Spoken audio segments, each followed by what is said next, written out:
Hello everyone, हाजिर हूँ लेकर एक और न्यू इंटरेस्टिंग सी सीरीज। अगर आपने आज से पहले कभी न कभी स्वॉर्ड स्लेव देखी है ना, तो ये कहानी उससे बहुत ज्यादा सिमिलर है। बचपन से ही हमारे हीरो के मेरिडियंस ब्लॉक होने की वजह से वो मार्शल आर्ट की ट्रेनिंग अच्छे से नहीं कर पाता, जिसकी वजह से उसे सेट के सबसे छोटे मोटे काम करने को मिलते हैं और बच्चे उसे बहुत ज्यादा बुली करते हैं। तभी एक दिन उसे ऐसी पावर्स मिलती हैं जिसकी वजह से उसके मेरिडियंस ठीक हो गए थे और वो फिर से मार्शल आर्ट प्रैक्टिस करने लगता है। खुद को बुली करने वाले हर एक बच्चे को वो सबक सिखाने वाला था। अगर आपको स्टोरी लाइन जबरदस्त लगी है तो चलिए कहानी में आगे बढ़ते हैं। ये सीरीज का सेकंड पार्ट है, लेकिन अगर अभी तक आपने इसके फर्स्ट पार्ट को नहीं देखा तो मैं सजेस्ट करूंगी कि पहले आप उसे एंजॉय करके आइए। यकीनन आपको उसकी एक्सप्लेनेशन जरूर पसंद आएगी। इस पार्ट की स्टार्टिंग में हमें यान काई को दिखाते हैं, जिसकी आंख झटके से उसके बिस्तर पर खुलती है। खुद को बिस्तर पर सही सलामत देखने के बाद उसे यकीन नहीं हो रहा था। वो सोचता है कि उसके साथ जो कुछ भी हुआ क्या वो सपना था, लेकिन फिर उस स्कल मॉन्स्टर की झलकियों के साथ उसे अपने बिस्तर पर रखा हुआ वो स्टोन भी गायब मिलता है, जिससे उसे समझ आ जाता है कि उसके साथ जो कुछ भी हुआ वो उसकी रियलिटी थी। इसका मतलब ये है कि उसने सच में उस स्कल मॉन्स्टर को एब्जॉर्व कर लिया, जिसकी वजह से उसकी बॉडी भी हील हो गई है। यांग काई को ऐसा महसूस हो रहा था जैसे कि उसकी कल्टीवेशन पहले से भी ज्यादा बढ़ गई हो। इसे चेक करने के लिए वो 2-4 मार्शल आर्ट के मूव ट्राई करता है, पर फिर अचानक से हुई हैवी बॉडी को फील करके वो नीचे गिर गया था। उसे यकीन नहीं होता उसकी बॉडी के साथ ये सारे कैसे चेंजेस हो रहे हैं, जिसका पता लगाने के लिए वो फिर से उसी सीक्रेट बुक को ढूंढना चाहता था। लेकिन उसके ऐसा सोचते ही वो बुक उसके हाथ में आ जाती है। वो ये देखकर हैरान था कि ये बुक तो उसके थॉट्स के हिसाब से चलती है। अब तक यांग पूरी तरह से श्योर हो जाता है कि ये बुक असल में एक सीक्रेट ट्रेजर है, जिसे सोल स्टोन के नाम से जाना जाता है। उसके सेक्ट में ये सीक्रेट ट्रेजर बहुत ज्यादा फेमस था, लेकिन किसी को भी नहीं पता था कि ये कहाँ पर मौजूद है। ऐसा कहा जाता है कि इस सीक्रेट ट्रेजर में बहुत ज्यादा स्पेस है, आप इसमें कुछ भी छुपा सकते हैं। वो कहता है कि कहीं ये बुक सोल स्टोन से तो नहीं बनी, इसीलिए आज तक किसी को ये ढूंढ कर नहीं मिली होगी। वो फटाफट से अपने रूम के दरवाजे बंद करते हुए कह रहा था कि अगर किसी को भी पता लग गया कि ये सीक्रेट ट्रेजर मेरे पास है तो वो लोग इसे मुझसे छीन कर ले जाएंगे। वो कहता है कि अगर इस ट्रेजर ने मुझे चुना है तो फिर मुझे इसकी सारी हिडन पावर्स को चेक करना होगा, इससे पहले कि किसी और को इसके बारे में पता चले। यांग काई बेशक से कमजोर था, लेकिन वो बहुत ज्यादा चालाक है, इसलिए वो फटाफट से उस बुक को ओपन करके उसके सीक्रेट मेथड्स देखने लगता है। उसके सामने 7 स्टोन स्लैब्स आ चुके थे, जिस पे लिखे हुए मेथड्स को पढ़ने के बाद वो जान गया था कि उसने फर्स्ट वाले मेथड को तो पहले ही ट्राई कर लिया, जिसकी वजह से उसे गोल्डन असुरा बॉडी मिल गई है, जो कि उस स्कैल्प को एब्जॉर्ब करने के बाद मिली थी। ये जानकर वो उन स्लैब्स को वापस रख लेता है, जिसके बाद उसके सामने एक और पेज ओपन हो गया था। उस पेज पर एक मार्शल आर्ट मेथड लिखा हुआ था, जिस मेथड को पढ़ के वो कहता है कि इसे प्रैक्टिस करने के बाद मेरी कल्टीवेशन इम्प्रूव होगी। इस नोट के अकॉर्डिंग यांग काई को एक एक करके इन स्लैब्स को कंप्लीट करना होगा, जिसके बाद ही उसे न्यू टेक्निक्स मिलेंगी और वो अपने मार्शल आर्ट को और ज्यादा अच्छे से इनहेंस कर सकेगा। फिलहाल तो उस नोट को पढ़ने के बाद यांग काई बताता है कि इसमें लिखा हुआ मेथड तो वही है जो अभी हाल फिलहाल में मैं प्रैक्टिस कर रहा हूँ, पर इस टेक्निक को यूज करने के रूल्स काफी ज्यादा अजीब थे। वो ये थे कि सूरज उगने के आधे घंटे तक उसे ये हर दिन प्रैक्टिस करते रहना होगा, तब कहीं जाकर वो इस मेथड को प्रैक्टिस करने का असली रिजल्ट हासिल कर पाएगा। इन रूल्स को पढ़ने के बाद वो कहता है कि ये तो बहुत ज्यादा सख्त है। अब तक सुबह हो चुकी थी, सूरज निकल आता है। वो समझ जाता है कि अब उसे प्रैक्टिस स्टार्ट करनी होगी और फिर वो जमकर अपनी प्रैक्टिस को शुरू कर चुका था। थोड़ी देर तक प्रैक्टिस करने के बाद जब वो अपनी स्पिरिचुअल पावर को चेक करता है, वो थोड़ी सी इंक्रीज हो गई थी और फिर जैसे ही वो अपने अटैक्स थ्रो करता है, उसे काफी बेहतर रिजल्ट देखने को मिलते हैं। उसके अटैक्स बहुत ज्यादा नहीं, लेकिन काफी हद तक इम्प्रूव हो जाते हैं, जिससे वो काफी ज्यादा खुश हो गया था। अचानक से यांग काई को ऐसा महसूस होता है जैसे कि कोई उस पर नजर रख रहा है। अभी के लिए वो श्योर नहीं था, लेकिन वो जानता है कि अगर किसी ने भी उसके बॉडी में मौजूद ये सडन चेंजेस देख लिए तो उसे पता लग जाएगा कि हमारे यांग काई के पास सीक्रेट ट्रेजर है, इसलिए उसे अब पहले से भी ज्यादा अलर्ट होना होगा। तभी जोर से सेक्ट की घंटी बजती है, जिससे यांग काई को पता लग जाता है कि अब उसे जाकर सफाई करना होगा, जिसके लिए वो ऑलरेडी लेट हो चुका है। वो तो फटाफट वहाँ से निकलने की तैयारी करने लगा था कि तभी हमें उसके पीछे से एक पर्सन के पाँव दिखाए जाते हैं। इसका मतलब कि ये है कि किसी को सच में उसके ऊपर शक हो गया है। इसके बाद तो यांग काई आराम से अपनी सफाई में लगा हुआ था। दूर से वही लड़की पेड़ के ऊपर से उसे देखते हुए कह रही थी कि कल तो ये बहुत बुरी तरीके से इंजर्ड था ना, फिर ये आज इतना ज्यादा सही और अच्छे से काम कैसे कर पा रहा है। पर फिर भी उसे ये देखकर अच्छा लगता है कि चलो अब वो वापस अपने काम पे तो आ गया। तभी अचानक से एक बंदा अपनी गाड़ी के साथ बैलेंस बिगाड़कर तेजी से नीचे की तरफ आने लगा था। ये देखने के बाद तो वो लड़की और यांग काई दोनों ही काफी बुरी तरीके से डर जाते हैं, क्योंकि यांग काई उस गाड़ी के रास्ते में जो था थोड़ा सा भी इधर उधर हो जाता तो उसकी टक्कर लग जाती। पर उस ठेला गाड़ी के टक्कर लगने से पहले ही यांग काई अपनी पावर की हेल्प से उसे ब्लॉक कर लेता है, जिससे उस बंदे की गाड़ी पलट जाती है, लेकिन किसी को कोई चोट नहीं आती। ये देखने के बाद यांग काई रिलैक्स हो जाता है। जिसके साथ हमारे यांग की टक्कर हुई थी वो तो डर जाता है कि पता नहीं उसने यांग को ठोक तो नहीं दिया, क्योंकि सबके हिसाब से तो यांग बहुत ज्यादा कमजोर है ना। वो अच्छे से उसे चेक करने लगता है कि कहीं उसकी टक्कर से यांग की हड्डी बड्डी ना टूट गई हो। वहीं यांग को सही सलामत देखने के बाद तो ये लड़की भी सोच रही थी कि इतनी बड़ी गाड़ी से टक्कर होने के बावजूद भी यांग को जरा सी खरोच क्यों नहीं आई। ये तो बहुत ज्यादा अजीब है ना, क्योंकि वो बहुत ज्यादा वीक था। वो तो ये सोचकर और ज्यादा हैरान हो जाती है कि यांग काई, जिसने पिछले 3 सालों में ब्रेक थ्रू नहीं किया, क्या उसने एक रात में ब्रेक थ्रू कर लिया। इधर उस मोटू मैन को शक न हो इसलिए यांग उसके सामने बिहेव करने लगता है जैसे कि उसे बहुत ज्यादा जोर से चोट लग गई है। वो बंदा अपना सामान उठाते हुए कह रहा था कि अब मैं लेट हो जाऊंगा, मिस्टर मैंग मुझे बहुत ज्यादा डांटेंगे। मिस्टर मैंग का नाम सुनने के बाद यांग भी बहुत ज्यादा हैरान होते हुए कह रहा था, क्या ये वही मिस्टर मैंग है जो कंट्रीब्यूशन हॉल में बैठते हैं।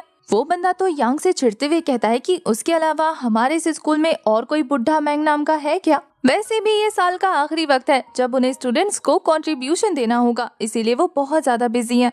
अगर उसे पता चला कि मैं लेट हूँ तो फिर मेरी खैर नहीं। ये बोलने के बाद वो तो वहाँ से निकल गया था। उसके जाने के बाद यांग भी सोचने लगता है कि उसे हॉल जाकर अपना कंट्रीब्यूशन लेना होगा। इसके बाद हमें कंट्रीब्यूशन हॉल का सीन दिखाया जाता है। ये मिस्टर मैंग तो एक नंबर के ठर की किस्म के इंसान थे, जो लड़कियों से बहुत ज्यादा पोलाइट बिहेव करते हुए उन्हें उनका कंट्रीब्यूशन देकर कहते हैं कि तुम लोग काफी ज्यादा खूबसूरत हो, यहाँ आती रहना। और फिर वो जाते हुए लाल टपका कर उनकी चाल नोटिस कर रहा था।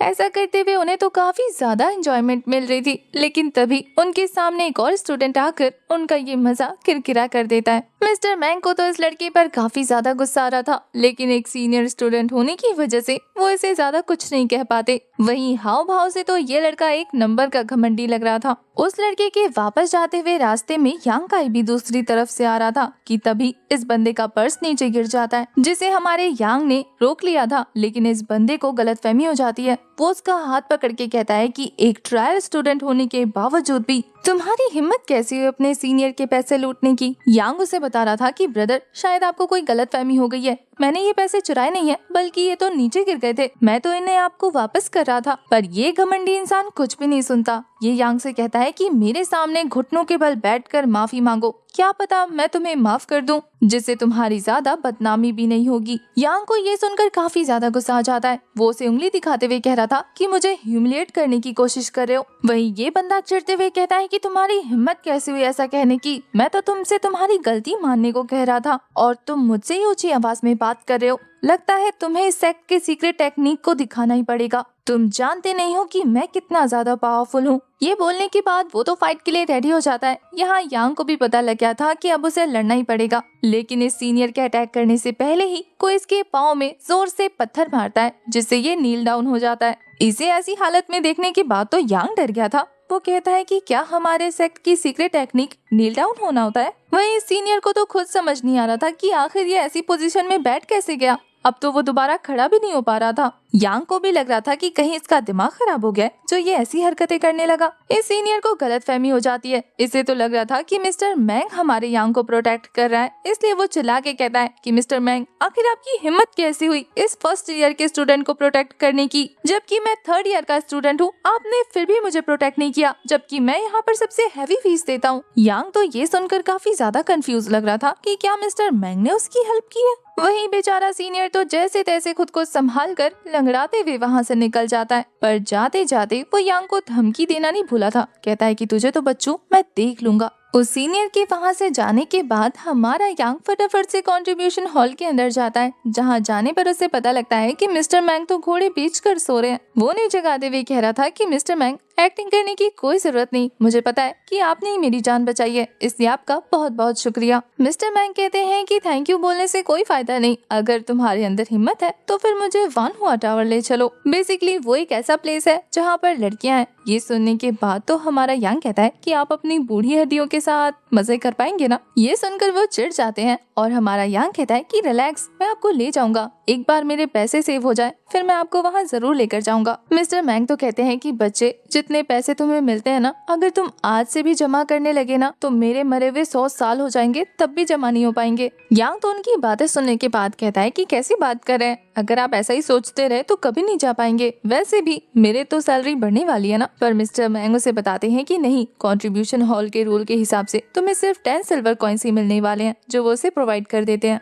और 5 सिल्वर कॉइन्स एक्स्ट्रा क्योंकि वो लिंगशियाओ टावर में नहीं रह रहा है। मिस्टर मैंग उसे कहते हैं कि लड़के, इतना सब कुछ करने के बाद भी तुम्हारे पैसे इनफ नहीं है, इसलिए अच्छे से खाया पिया करो ताकि तुम्हारी कल्टीवेशन इंक्रीज हो और तुम्हें लिंगशियाओ टावर में वापस बुला लिया जाए। ये सुनकर तो हमारा यांग कहता है कि उसकी चिंता आप मत कीजिए, वैसे मुझे ये बताइए, कहीं आप कंट्रीब्यूशन हॉल के रूल के बारे में मुझे झूठ तो नहीं बताते। मिस्टर मैंग कहते हैं कि मैं तुमसे क्यों झूठ बोलूंगा, जितने पैसे तुम्हें मिलते हैं उतने ही दिए हैं। ये सुनकर तो यांग उन्हें टीज करते हुए कह रहा था कि इससे पहले भी आपने मुझसे 2 बार झूठ बोला है, क्या पता इस बार आप मेरे पैसे खा रहे हो। ये सुनकर तो मिस्टर मैंग नाराज होने की एक्टिंग करते हुए उसे जूता फेंक के मारने वाले थे, पर उससे पहले ही हमारा यांग वहाँ से भागकर निकलने की कोशिश करता है, पर रास्ते में उसकी मुलाकात उसी मास्क गर्ल से हो जाती है, जिसे देखने के बाद वो बस देखता ही रह गया था। लेकिन फिर जूता खाने के डर से वो तेजी से वहाँ से रवाना हो जाता है। उस जूते को तो इस लड़की ने कैच कर लिया था, जो जानती थी कि मिस्टर मैंग चुपके से यांग की हेल्प करते हैं। मिस्टर मैंग इस लड़के की हेल्प इसलिए कर रहे थे क्योंकि पूरे सेक्ट में ऐसा कोई भी नहीं है जो उसका साथ देता हो। हर कोई कमजोर होने की वजह से बस उसे बुली करते हैं और उसका इस्तेमाल करते हैं। यही सेम वो मास्क गर्ल भी उसके लिए सोचती है। इसके बाद हमें लिंगशियाओ मार्केट का सीन दिखाया जाता है, जहाँ एक अनाज की दुकान पर एक इंसान बोरा रखते हुए नीचे गिरने वाला था कि तभी यांग जाकर एक हाथ से उस हैवी अनाज की बोरी को पकड़ लेता है और दूसरे हाथ से उस पर्सन को गिरने से बचा लेता है। ये देखकर तो शॉपकीपर के फैमिली मेंबर्स उसे काफी ज्यादा खुश हो जाते हैं। यांग ने एक ही हाथ से उस भारी अनाज की बोरी को वापस उसकी जगह पर रख दिया था, साथ ही वो यहाँ से सामान लेने आया था। सामान लेते हुए ये लोग उससे रिक्वेस्ट करते हैं कि वो आज रात उन्हीं के यहाँ से खाकर जाए, पर वो मना कर देता है। पर उसे अनाज की बोरी बहुत ज्यादा हैवी फील हो रही थी। पता लगता है कि ये तो शॉपकीपर की बेटी का काम है, जिससे पता था कि हमारा यांग कितना ज्यादा गरीब है, इसलिए अपने फादर की हेल्प करने की वजह से उसने एक्स्ट्रा अनाज दे दिया। यांग तो उन्हें ऐसा करने से मना कर रहा था, ये कहते हुए कि इसकी कोई जरूरत नहीं, वो कम में काम चला लेता है, पर वो थैंक यू के तौर पर उसे थोड़ा सा अनाज ज्यादा देने को तैयार थे। उन दोनों की बातों के बीच में वहाँ पर एक थर्ड पर्सन आ जाता है, जो कि गुस्से में उस शॉपकीपर से कह रहा था कि तुम्हारे अनाज एकदम बकवास है, मुझे तो लगता है कि तुम पॉइजनस माल बेचते हो।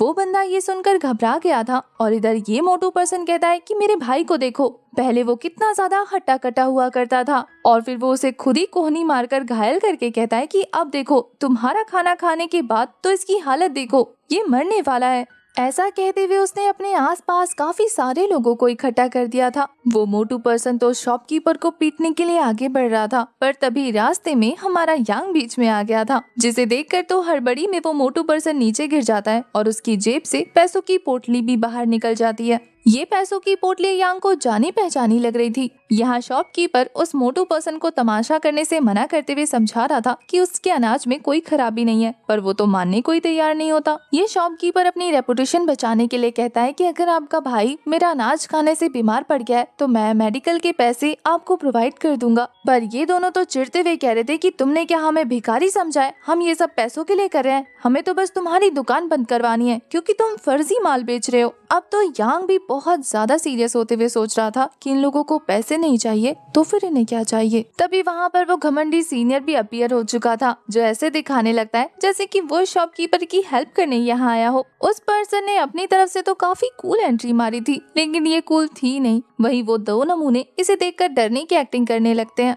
इस सीनियर को देखने के बाद यांग को भी याद आ जाता है कि आखिर उसने वो पोटली कहाँ देखी थी। वो समझ आता है कि इन चमचों को पैसे देने वाला और कोई नहीं बल्कि यही सीनियर है। हमें पता लगता है कि ये सीनियर इस शॉपकीपर की बेटी को पसंद करता है, जो कि उसे देखकर छुप रही थी। फिलहाल वो यहाँ हीरो बन के इन दोनों चमचों को डराने की कोशिश कर रहा था, जिसे देखने के बाद यांग कहता है कि पहले चेक कर लेते हैं कि आखिर इस मैटर में इसका कितना लेना देना है, उसके बाद इससे हिसाब चुकता करेंगे। ये बोलकर वो तो उसकी नौटंकी को गौर से ऑब्जर्व करने लग जाता है और इसी के साथ हमारा ये वाला पार्ट भी हो जाता है खत्म। आपको इस सीरीज की एक्सप्लेनेशन कैसी लगी कमेंट करके जरूर बताना। तब तक के लिए बाय बाय, टाटा। डिस्क्लेमर, ये वीडियो मेरी नहीं है, एंटरटेनमेंट के लिए बनाई जा रही है। जिस यूट्यूबर की उस यूट्यूबर का लिंक डिस्क्रिप्शन में मिल जाएगा।